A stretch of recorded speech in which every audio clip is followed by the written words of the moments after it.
Hey guys, selamat datang di Tab.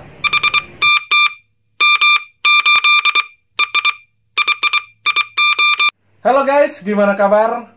Mantap semuanya? Good kalau semuanya mantap. Jadi di video ini adik sepupuku ini Randy ingin bertanya soal iman kekristenan. Tadi sebelum dia datang ke tempatku, jadi Randy ini ada WA pengen ngobrol-ngobrol tentang iman kekristenan karena Randy ini kalau yang kenal dia dari kecil pasti tahu lah latar belakang Randy ini apa, kan begitu. Jadi WA pengen tahu lah latar tentang ajaran kekristenan, iman kekristenan yang sehubungan dengan Trinitas, Tritunggal, kan begitu, dan yang lainnya, kan begitu. Jadi aku pikir kenapa nggak, ya udahlah sekalian dibuat konten lah, kalian ngobrol-ngobrol, kan begitu ya. Oke guys, sebelum kita lanjut, bagi kalian yang belum subscribe channel ini, tekan tombol subscribe-nya dan jangan lupa tekan tombol loncengnya ya guys. Oke, sekarang kita masuk ya. Oke Ren, apa yang mau kau tanya Ren? Ya, aku tanya. Ini pertanyaan klasik sih sebenarnya ya. Pertanyaan sangat klasik. Yesus bertanya, siapakah aku? Coba lebih kencang lagi suaranya Ren. Bentar ya. Ya. Yesus pernah bertanya, siapakah aku? Dan pertanyaan ini sangat klasik.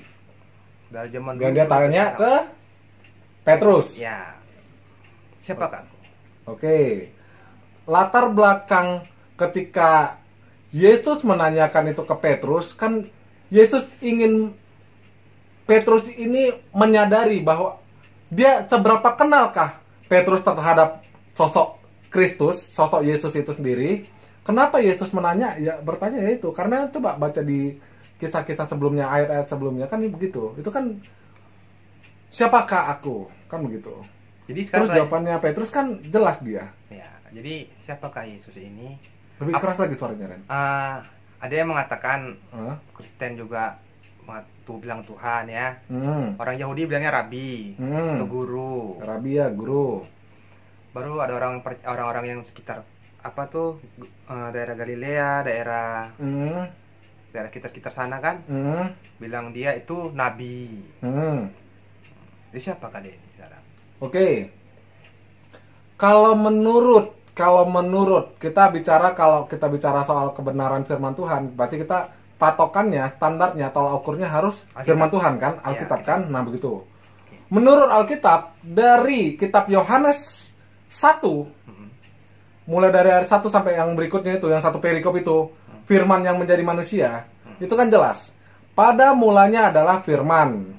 Firman itu bersama-sama dengan Tuhan dan firman itu adalah Tuhan, kan begitu. Guys, jadi begini, aku nggak pakai kata Allah, kenapa? Karena aku selalu menyebut kata nama untuk Tuhan itu Tuhan, karena Allah itu ya punya saudara tetangga kita kan gitu kan, saudara yang tetangga ini, itu. Jadi aku pikir ya sudahlah, aku nggak mau pakai, bukan berarti salah atau benar ya, tapi aku pribadi ya mau pakai cuma kata Tuhan, kan begitu. Mau minum susu dulu. Jadi pada mulanya adalah firman itu bersama dengan Tuhan dan firman itu adalah Tuhan, kan begitu. Dan firman itu menjadi manusia. Dan itu kan bla bla bla bla bla bla bla. Akhirnya diberitahukan akan tentang Yesus, kan begitu. Jadi Yesus itu adalah firman dalam keberadaan ini berarti gini Ren. Sebelum dia menjadi manusia, dia itu adalah firman Tuhan itu sendiri. Jadi kayak kalau tulisan dalam bahasa aslinya, karena kan kitab Yohanes itu ditulis pakai bahasa Yunani kuno yang kitab Yohanes itu, koine. Kalau dalam bahasa aslinya keren kali. NRH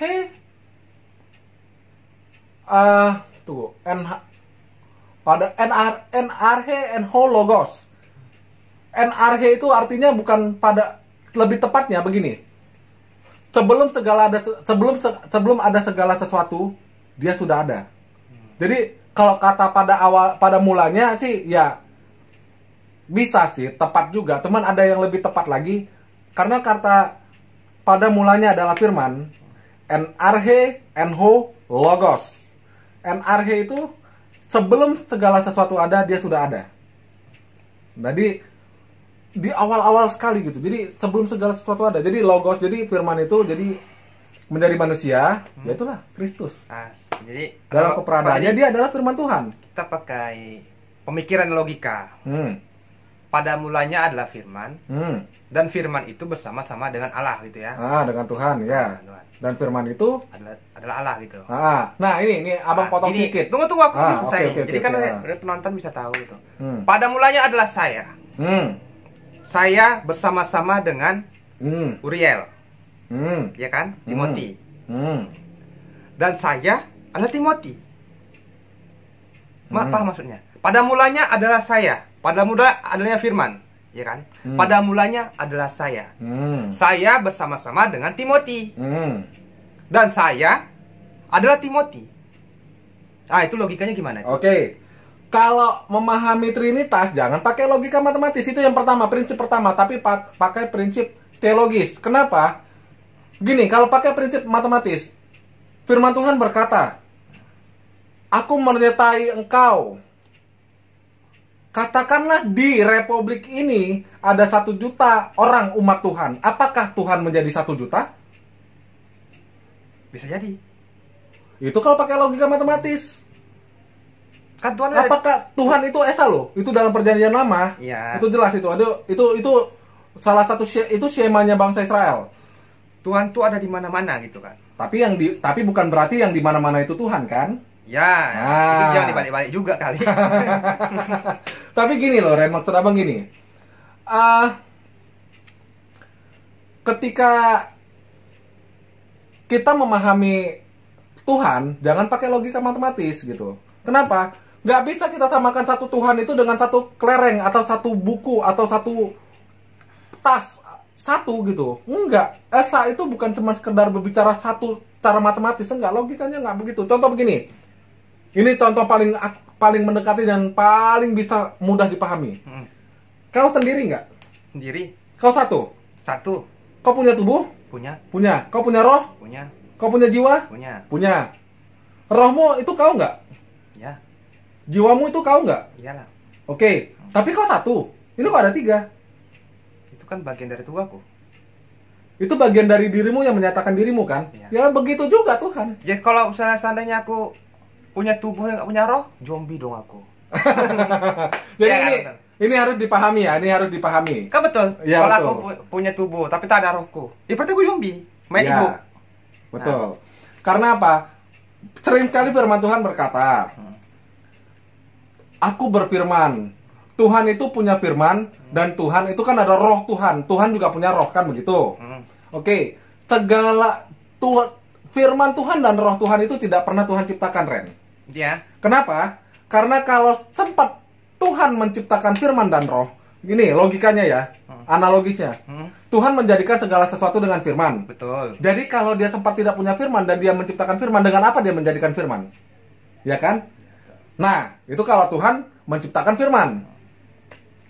Kalau Tuhan menciptakan rohnya, pada hakikatnya semua makhluk, semua pribadi yang hidup itu pasti punya roh. Betul. Kalau Tuhan tidak punya roh dan dia menciptakan rohnya, berarti Tuhan itu awalnya bukan hidup kan gitu. Bukan hidup cara begini kita ya, enggak. Paham maksudnya Bang? Paham. Paham ya. Jadi firman Tuhan dan roh Tuhan tidak pernah Tuhan ciptakan. Itu memang sedari awal, pada mulanya dari awal-awal itu sudah bersama dengan Tuhan, Ren. Itu jelas sekali. Mana ya? Tuh, bentar guys, aku ambil susu lagi guys. Ada sih kemauan aku baca tuh. Tapi karena robek-robek gini aku jadi bingung nih. Ya karena sering dibaca. Firman Tuhan itu dibaca. Kenapa? Ya itulah itu salah satu cara Tuhan untuk berkomunikasi dengan kita, anak-anaknya. Ya kan, umat-umatnya. Itu kan ucapan Tuhan itu. Masa kita sibuk aja nanti, Tuhan berkati aku, Tuhan kasih ini, kasih ini. Tapi kita nggak pernah mau dengar gitu, Tuhan mau ngomong apa sama kita. Itu kan nggak fair juga coy. Makanya sering-sering baca firman Tuhan. Walaupun kita manusia masih hidup dalam daging ya, kadang mau buat salah. Tapi tidaknya kita ya sadari kita butuh Tuhan, bukan Tuhan yang butuh kita. Kita perlu tuntunan dari Tuhan, makanya baca. Robek-robek begini. Ya gimana nggak robek? Jadi Abang aku setiap hari baca ya, firman Tuhan. robek-robek begini. Wah. Gimana coba? Aku juga jadinya bingung-bingung jadinya nih buka-bukanya nih. Bukan juga jarang-jarang buka beginian. Makanya aku kan bertanya gitu loh. Tapi ada juga sih yang aku juga tanda tanya nih tentang Yesus kan. Yang aku tanya ini adalah ketika dia mau disalib, dia pernah berkata tuh, Eli Eli lama sabatani. Oke. Allahku, Allahku, mengapa engkau meninggalkan aku, ya kan? Oke. Walaupun itu ada di dalam nubuatan yang dikatakan oleh Daud di kitab Mazmur. Tapi kenapa Yesus mengatakan itu? Pahami dulu. Nih Abang jelaskan dulu nih ya. Tentang Yesus, tadi kan Abang udah berkata sama Muren. Yesus itu sebelum dia menjadi manusia, dia seutuhnya firman Tuhan. Dalam keberadaannya dia berarti firman Tuhan. Yang artinya dialah Tuhan sendiri. Dialah Tuhan itu kan? Ya. Oke? Paham ya? Karena firman Tuhan dengan roh Tuhan dan Tuhan itu sehakikat sederajat melekat sama seperti kita. Jadi analogi yang ku bilang pada mulanya adalah aku. Ya itu kan tadi Abang bilang. Pada mulanya adalah aku. Pada mulanya adalah firman nih. Contoh ini ayat ini. Pada mulanya adalah firman. Firman itu bersama-sama dengan Allah. Bersama-sama. Ya, bersama-sama dengan Allah. Dan firman itu adalah Allah. Jadi kan logika kita gini. Pada mulanya adalah saya. Saya bersama-sama dengan abang saya. Itu kalau logika matematika. Dan saya adalah abang saya gitu. Jadi itu gini Ren. Dengar ya. Coba. Pada mulanya adalah kau, Randy. Ya. Jiwa Randy bersama-sama dengan Randy. Dan roh Randy. Dan jiwa dan roh Randy adalah Randy. Salah nggak? Itu benar. Ya udah begitu. Kan dari itu yang Abang kasih contohnya. Itu Kak, itu. Jadi mungkin analogiku yang salah ya berarti itu ya. Analogiku berarti yang salah ya. Karena apa begini ya? Ini tadi Abang sambung. Ya maaf lah kalau ada salah gitu. Ya namanya juga kan sharing ya kan. Iyalah jangan langsung dibully wah gitu enggak. Wah bodoh banget lu. Jangan gitu juga lah. Jadi memang begini ya guys ya. Ini ya Ren ya. Yesus ketika sebelum menjadi manusia, terlahir menjadi manusia, dia adalah firman Tuhan yang artinya dialah Tuhan itu sendiri. Oke, ketika dia jadi manusia, dia menjadi manusia seutuhnya. Itu ada di firman Tuhan. Ini sengaja aku kasih APR ya buat yang nonton ini juga. Kalian searching di Google. Ini firman Tuhan jelas berkata, dan dia mengosongkan dirinya mengambil rupa menjadi seorang hamba. Filipi pasal 2. Betul. Jadi mengosongkan diri itu benar-benar kosong gitu. Jadi dia memang menjadi manusia seutuhnya. Jadi Yesus ketika menjadi manusia itu memang benar-benar manusia. Jadi kalau seandainya bentar dulu. Kenapa ketika dia jadi manusia itu artinya dia terikat. Dia harus bergantung penuh dengan Tuhan. Paham ya?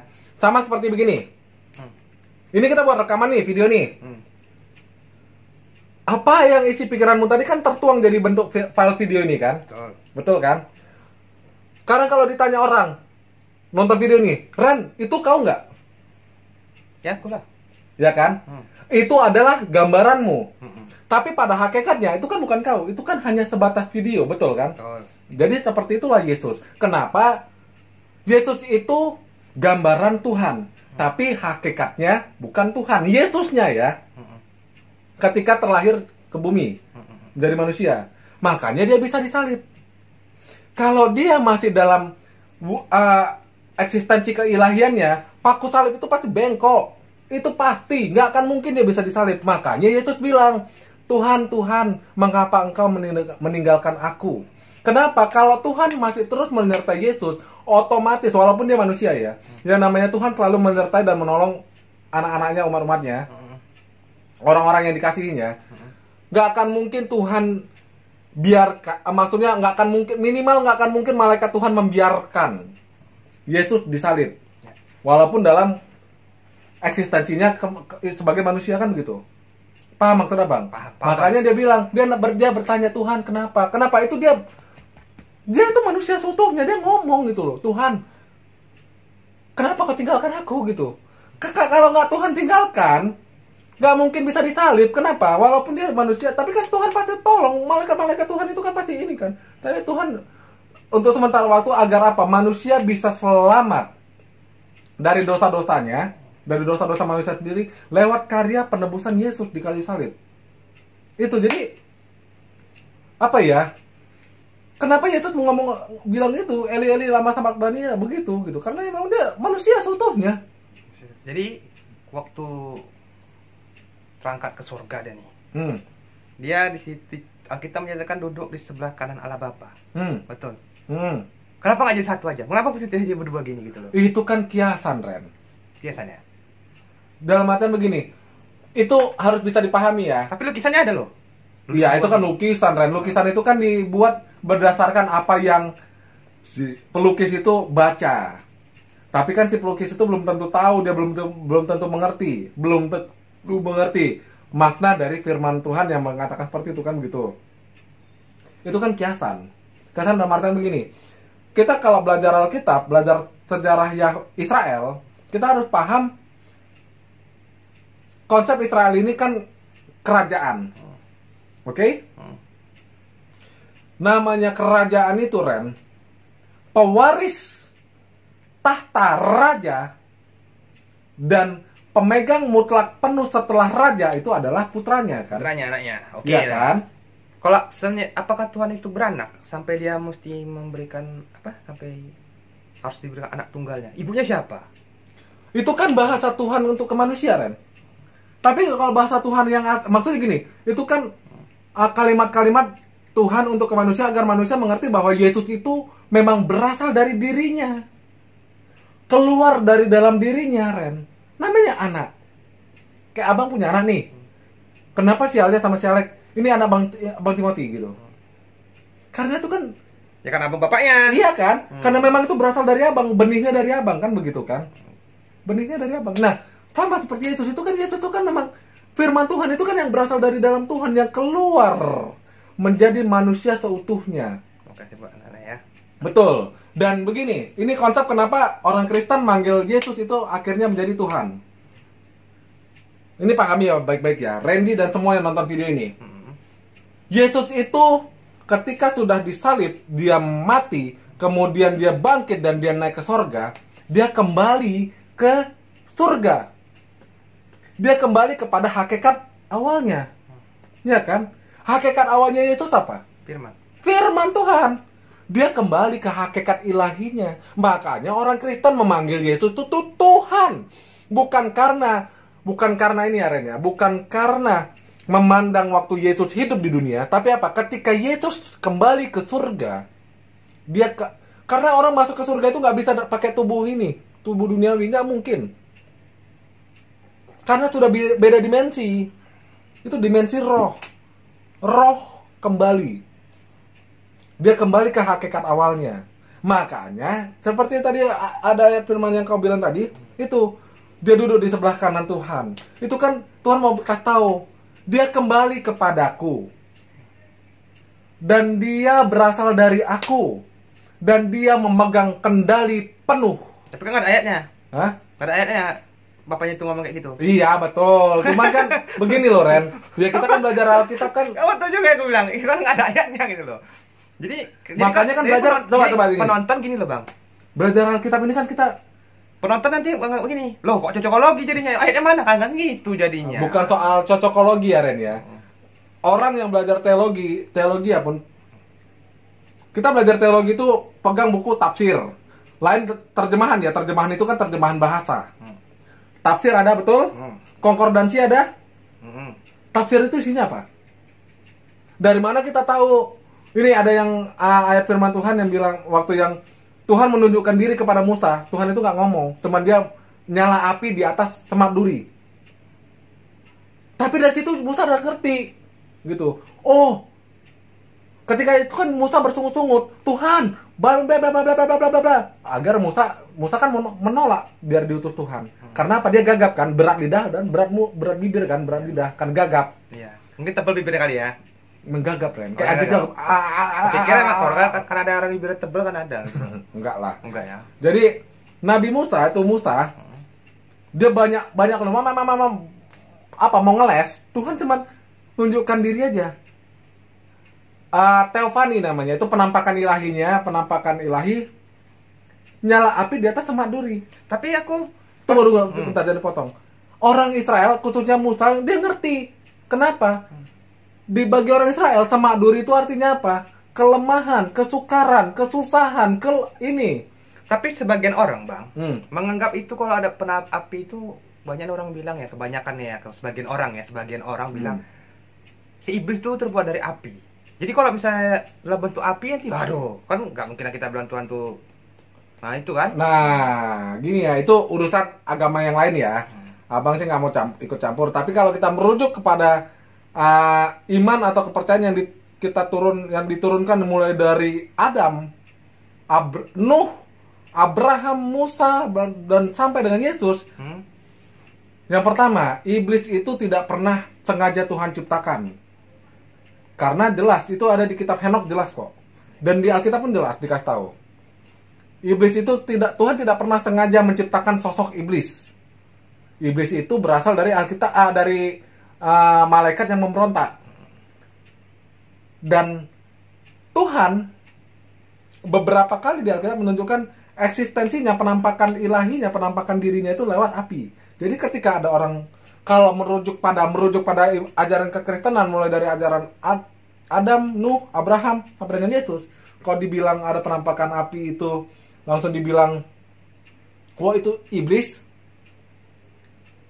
itu agak apa ya? Itu agak kurang pas juga. Kenapa? Hantu Banaspati api juga loh. Ya, abang ngerti. Jadi begini, iblis ini kan apa tahu dia cara meniru. Betul. Hantu Banaspati kan hantu kan api. Betul. Gitu. Jadi gini loh, ini orang-orang awam kayak orang-orang awam kayak kita ini kan ibaratnya ya kayak kami inilah yang kurang paham juga. Jadi nanti kayak Musa kok nengok api gitu kok dianggap Tuhan kan gitu. Jadi memang harus bisa. Iblis ini kan suka dia meniru-niru Tuhan untuk melencengkan pengenalan manusia akan Tuhan. Paham maksudnya Bang? Ya, paham ya? Suka meniru-niru Tuhan, apa yang dibuat Tuhan untuk melencengkan pengenalan manusia akan Tuhan. Ya kan? Ya betul. Artinya apa yang Tuhan senang, dia pengen gitu juga gitulah ya. Jadi apa yang gitu. Gini, manusia kenal Tuhan tuh bagaimana? Nanti iblis tiru. Baru dia buat propaganda. Nah itu. Jadi itu tadi kembali ke pertanyaanku tadi Ren. Soal itu kan itu sama, tafsir itu begitu Ren. Makanya perlu tafsir. Makanya tadi belajar Alkitab ini, belajar firman Tuhan itu nggak cuma sekedar sampai bagus membaca, itu memang harus wajib malah. Tapi maksud abangnya gini lah maksudnya ya. Baca Alkitab ini jangan satu ayat langsung lompat kayak lain, jangan. Maksudnya baca sesuai perikop, sesuai cerita gitu. Jadi kita tahu gitulah. Betul. Dan belajar Alkitab ini gini, Alkitab ini disusun dari beberapa kitab. Dari beberapa orang yang berbeda di zaman yang berbeda dan mereka tidak saling kenal sebenarnya. Dan di zaman yang berbeda. Jadi begini, harus paham dulu latar belakang budaya, latar belakang sejarah, latar belakang pendidikan si penulisnya itu pun harus tahu. Baru latar belakang kisah, terjemahan bahasa. Jadi biar komplit, sama seperti tadi yang kisah Musa, Tuhan nampakkan diri cuman nyala api di atas semak duri karena Musa banyak ngeles waktu Tuhan panggil untuk bawa bangsa Israel keluar dari Mesir.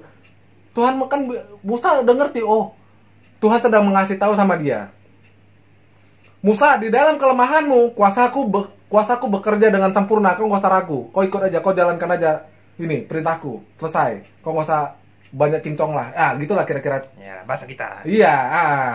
Di dalam kelemahanmu, kuasaku bekerja sempurna. Kau nggak usah ragu. Makanya ada nyala api, kuasa ilahi di atas semak duri. Tuhan nggak ngomong, Musa, kau ragu denganku? Nggak ngomong gitu, Tuhan enggak. Musa, karena kau gagap, kau takut, itu kelemahanmu, kau gagal. Nggak begitu. Tuhan nggak capek-capek ngomong. Dia tunjukkan aja. Orang Israel, khususnya Musa, ngerti. Oh, iya. Makanya perlu tafsir. Kalau orang nggak mengerti latar belakang budaya Israel, tafsir, nggak akan ngerti itu maksud ayat itu di mana. Mungkin seolah-olah, Tuhan tiba-tiba nampak gitu. Tuhan itu nggak pernah kurang kerjaan untuk melakukan sesuatu loh. Ini kalian ini Aren ya. Semua yang nonton video ini harus dengar. Ingat baik-baik. Tuhan itu melakukan segala sesuatu itu sangat terperencana dan sangat keren. Sangat keren. Itu mengandung begitu, maknanya begitu dalam. Waduh, pokoknya super duper keren. Jadi tidak pernah Tuhan itu asal-asal kebetulan melakukan sesuatu, enggak. Itu harus bisa dipahami. Pokoknya intinya segala sesuatu di dunia ini tidak ada yang kebetulan gitu ya. Bukan soal perbuatan Tuhan. Oh, perbuatan Tuhan. Itu keren. Bener-bener keren. Oke, apalagi mau tanya, Ren?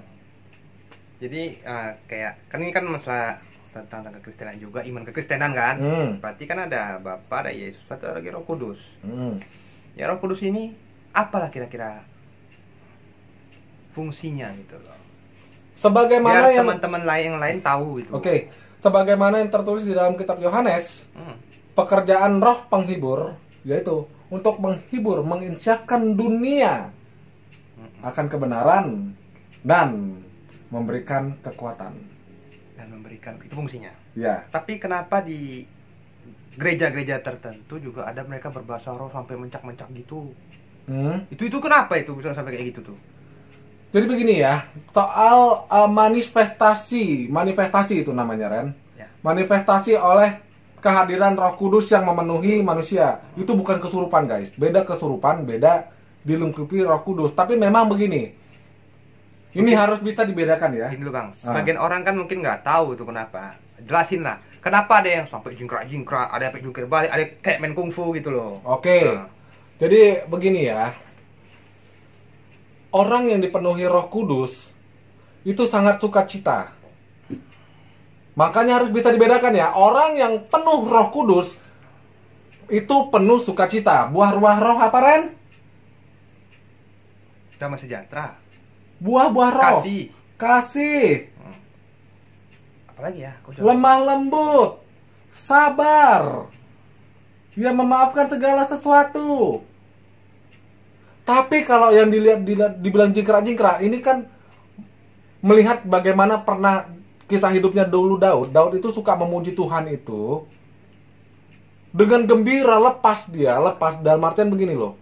Menari sambil bugil lah ya. Bukan menari sambil bugil. Kan ada bukan menari seperti Daud menari. Kan kalau dalam kisah itu kadang sampai dia bugil tuh mandi. Apa menarinya itu? Pengertian bugil sama untuk orang kita sekarang beda dengan orang Yahudi dulu, Ren. Oh, beda ya? Beda, Ren. Mereka masih, kalau sama kita, kalau kita kan orang awam, waktu nggak ada selai benang pun mereka enggak.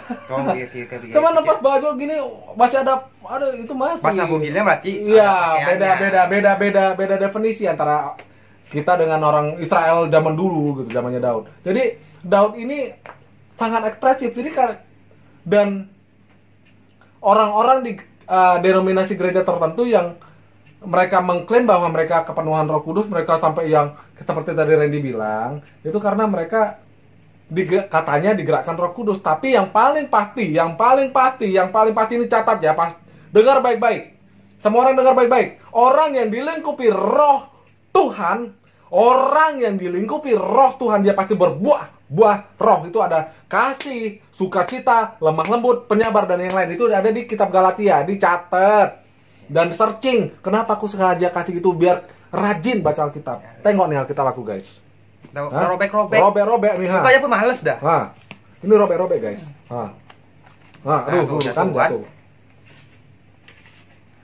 Baca firman Tuhan. Kenapa? Itu salah satu cara Tuhan untuk berkomunikasi sama kita, untuk ngasih tahu sama kita loh. Oke? Jadi itu.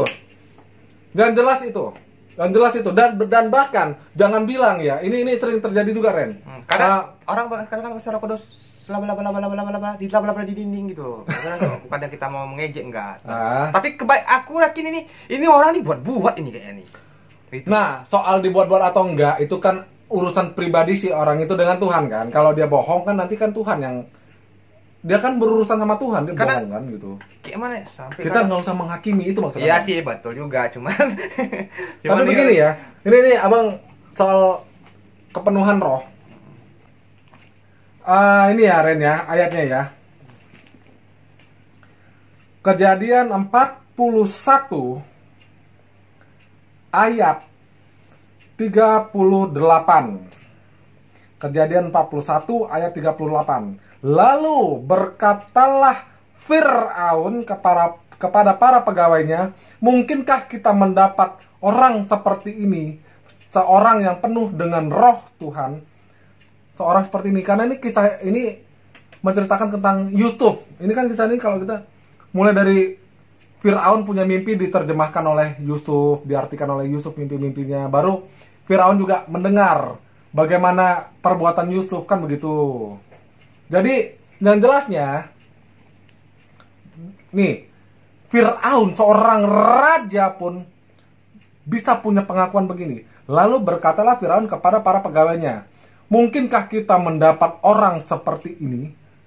Maksudnya bicarakan Musa, seorang yang penuh dengan roh Tuhan. Jadi orang yang penuh dengan roh Tuhan, ciri-ciri yang pastinya terlihat dari kualitas hidupnya, perbuatannya.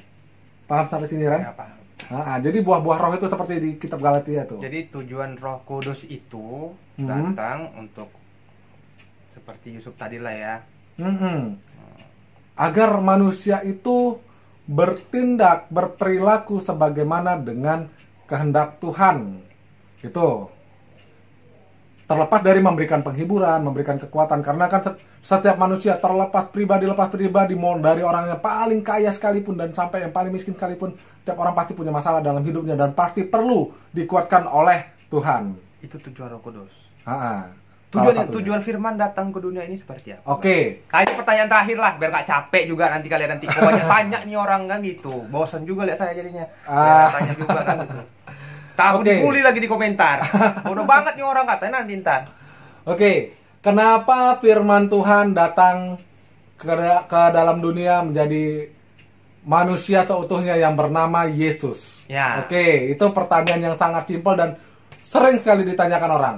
Yang pertama, Randy, Tuhan punya misi punya keinginan agar semua manusia ciptaannya, karena semua manusia kan ciptaan Tuhan, betul, bisa masuk ke dalam kerajaannya, ke rumahnya, yaitu ke surga. Tapi karena terganjal oleh dosa, akhirnya apa? Tuhan tahu, gak mungkin manusia bisa masuk ke dalam surga dengan membawa dosanya.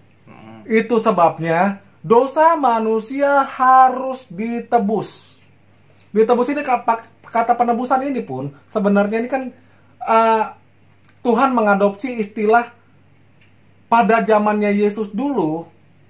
Pada zaman dulu itu penebusan ini jadi gini. Tidak lagi di dalam pengaruh kekuasaan dosa, pengaruh dosa gitu. Karena apa? Orang yang setiap agama manapun pasti punya konsep, pasti percaya orang yang berdosa tidak mungkin masuk ke surga, betul? Betul. Oke? Jadi harus dilepaskan dulu manusia ini dari dosanya.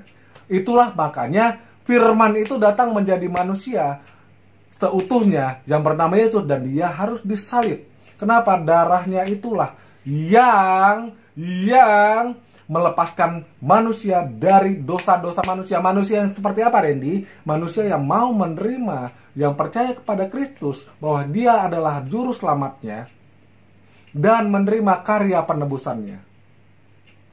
Jadi, kenapa orang Kristen ini, Ran, ya? Ini yang harus dipahami. Kenapa orang Kristen begitu percaya ketika ditanya.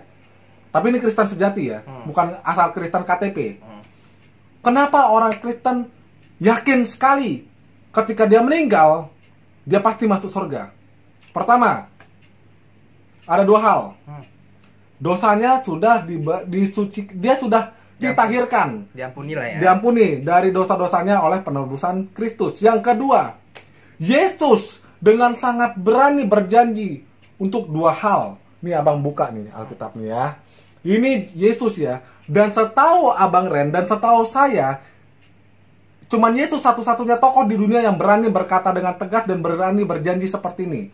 Kita buka di kitab Yohanes 14.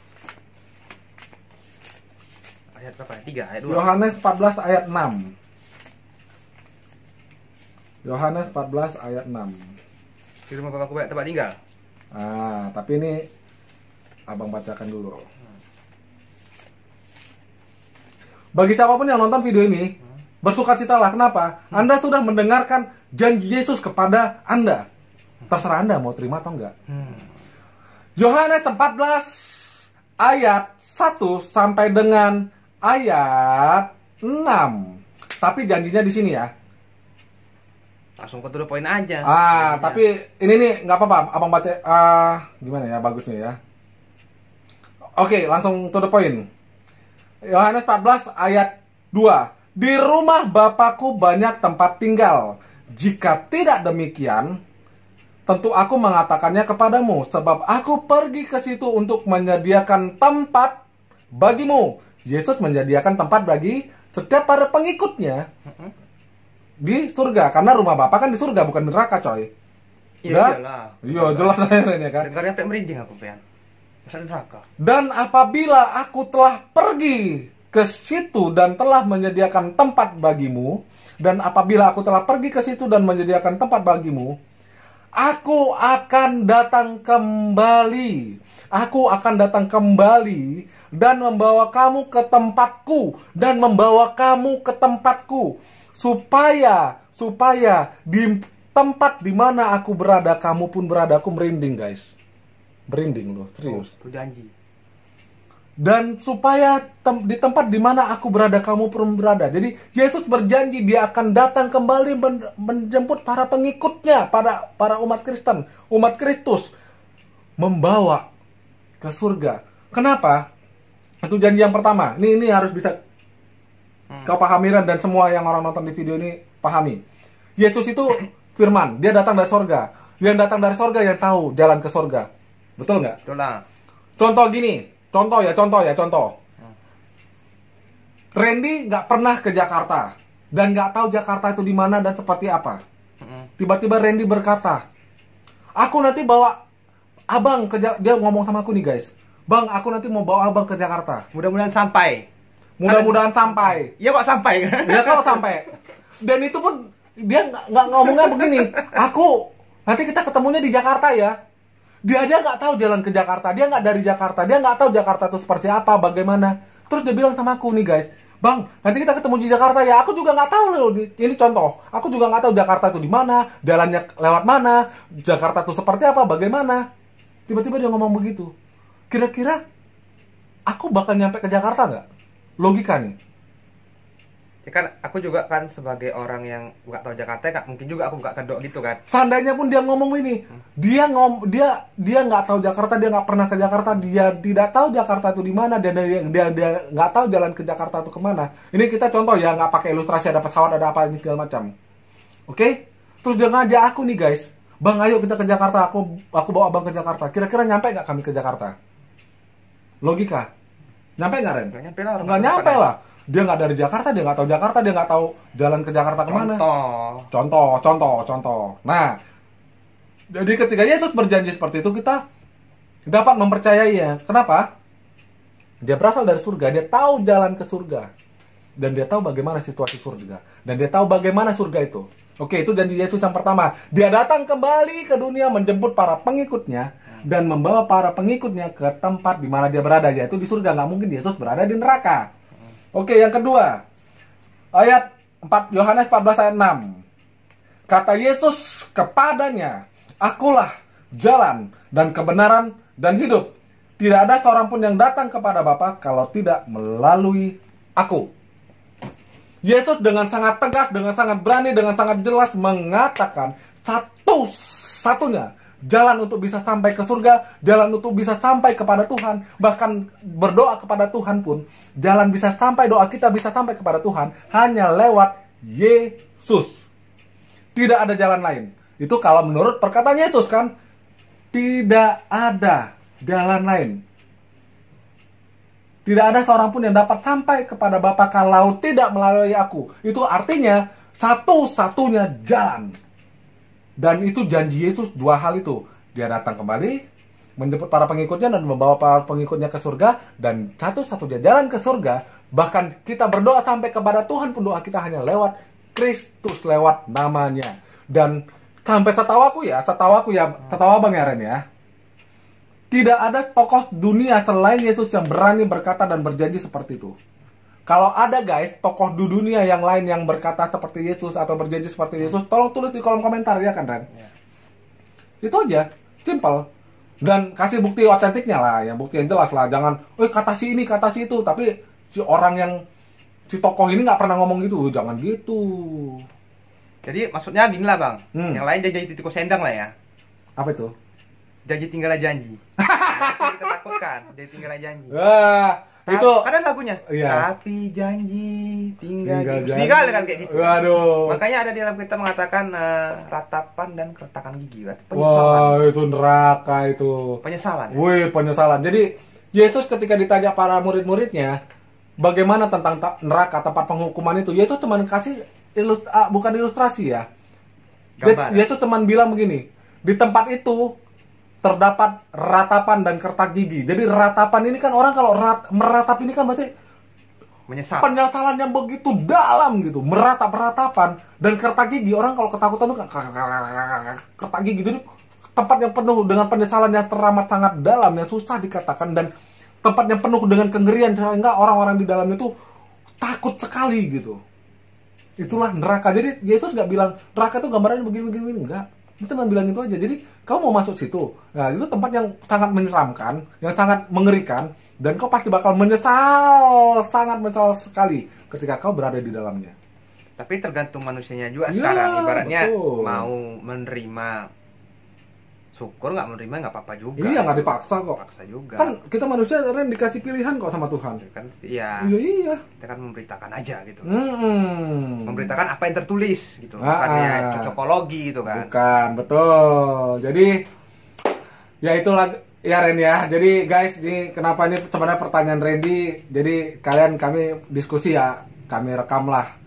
Jadi dokumentasi yang mudah-mudahan bisa menjadi berkat bagi banyak kita orang. Semua, bagi banyak orang. Jadi ada orang yang bertanya-tanya tentang iman kekristenan, bagaimana sih ya? Beginilah iman kekristenan yang sesungguhnya begitu. Jadi mengenal Yesus itu dalam keberadaannya sebagai firman Tuhan, dan keberadaannya setelah keberadaan itu sebelum dia lahir ke dunia menjadi manusia, yang adalah dia firman Tuhan, dan artinya dia adalah Tuhan itu sendiri, dan memahami dan mengenal Yesus sebagai dalam keberadaannya sebagai manusia seutuhnya, bukan manusia setengah dewa. Ya, ada yang juga nanti bilang manusia 50%, Tuhan 50%. Enggak, Tuhan nggak begitulah. Kalau seandainya begitu pun nggak mungkin Yesus bisa disalib, nggak mungkin. Kalau ada yang meragukan benar nggak Yesus disalib, jadi begini ya, ini Ren. Penyaliban Yesus itu banyak yang saksikan, termasuk mamanya sendiri, ibunya sendiri. Pihak lawan menyaksikan, pihak kawan, maksudnya murid-murid Yesus dan teman kumpulannya Yesus juga menyaksikan. Jadi kalau dibilang yang disalib itu bukan Yesus, waduh, datanya apa gitu, saksinya siapa gitu. Dan itu orang Israel pegang bukti otentiknya. Kenapa? Memang ini menarik. Ketika Yesus disalib mati, itu dikubur di satu tempat.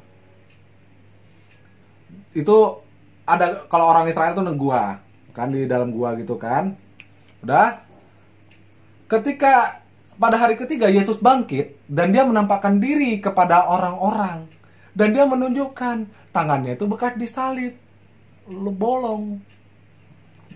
Jadi kalau dibilang Yesus tidak pernah disalib, sumbernya apa? Siapa saksinya? Ya kan? Itu. Jadi ya, berita tentang penyaliban Yesus itu sudah ratusan tahun lebih awal dari kabar tentang Yesus tidak pernah disalib. Kalau terserah mau mempercayai atau enggak, tapi yang jelas umat Kristen sih nggak mau terlalu sibuk mengatakan, wah ini penistaan terhadap ajaran kekristenan atau iman kekristenan. Enggak, umat Kristen nggak begitu. Ya udah, orang mau percaya apa terserah. Karena tidak menghakimi tapi mengasihi. Iya, tidak menghakimi tapi mengasihi. Yang jelas buktinya ada, saksi matanya banyak. Mau dibilang Yesus tidak pernah disalib, ya sudahlah, itu urusan orang itu. Yang jelas Yesus sudah sangat membuktikan bahwa dia disalib, dan saksi matanya banyak. Bahkan setelah kebangkitannya, salah satu murid Yesus yang bernama Thomas, dia mencucukkan jarinya ke dalam tangan Yesus yang bekas disalib itu, yang setelah dia bangkit. Tahu kisahnya tuh? Tahu. Thomas ini nggak percaya. Nggak perlu juga kan? Cucukkanlah tanganmu Thomas, kata Yesus. Cucuk. Betul. Jadi banyak saksi matanya. Oke?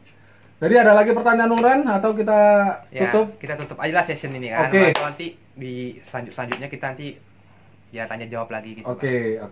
Jadi guys, terima kasih dari kami bagi kalian yang sudah menonton video ini sampai habis ya, walaupun durasi panjang tapi ya mudah-mudahan ini video bisa bermanfaat bagi kita semua. Oke. Bagi kalian yang setuju atau kalian yang suka dengan isi video ini, kalian tekan tombol like dan kalian share di sosmed kalian. Dan bagi kalian yang belum subscribe channel ini, tekan tombol subscribe-nya dan jangan lupa tekan tombol loncengnya. Akhir kata dari kami, dari aku dan adik sepupuku Randy, salam hormat dari kami. Tuhan memberkati kita semua. Yuk, bye-bye.